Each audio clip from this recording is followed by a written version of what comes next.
Looney Tunes Acme Arsenal. Sometimes I wonder how games were ever released. If I could find problems with the game after playing it for 5 minutes, how can game testers not notice it? There were so many problems with the game, it's hard to decide where to start. The plot of the game is that Dr. Frankenbeans makes a time machine to kill the Looney Tunes by going back in time and erasing them from history. But Bugs and his friends steal the plans for the time machine and build their own to stop him. However, you wouldn't know this by playing the game, since the cutscenes barely reference the plot, and instead you have to interpret what's going on. The controls were terrible.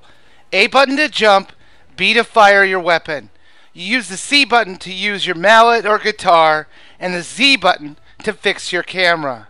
Now it sounds simple, but they overcomplicate it by adding motion controls. Most of the time you will be waggling your Wiimote to do an attack on the evil robots. Now you can also waggle the nunchuck to stun your enemies, at least in theory. The problem with this is that it doesn't work and it's completely broken. It will work when it feels like it. Then there's the awful camera. It will constantly switch you into the worst possible angles, and it will fight you if you try and find a better position. The worlds you have to travel in are ugly. In some places they didn't even attempt to put a background in. It's just all black.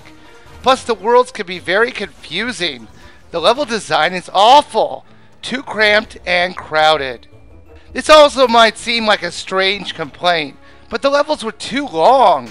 They tended to drag on for 20 to 30 minutes if you actually did all the things they wanted you to do. So what could the programmers do to make this game even worse than adding in a ditzy camera, wonky controls, and boring levels? Oh, I don't know. How about making a bunch of precision long jumps that if you miss, you'll have to redo most of that level again? I couldn't believe the amount of jumps I had to do, and some of them required doing a double jump with a waggle of the nunchuck. That's right, the broken controlled waggle of the nunchuck. The characters you had to control were too small for the environments they were in. Plus, for some reason, there were crates and barrels everywhere for you to smash. Everywhere you went in the worlds, they were littered with them, way past the point of ridiculousness. The programmers put in the laziest tutorial I have ever seen. I think they knew they were making a bad game, so they didn't care. All you have to do is just keep walking, and they put up representations of what buttons to push. They don't tell you what these buttons do, they just want you to do it. I have never hated a game more, only because I knew they were crapping all over a great license. This could have been a great game if they actually cared about what they were doing.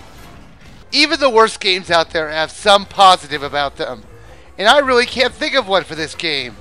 The game is terrible in every way.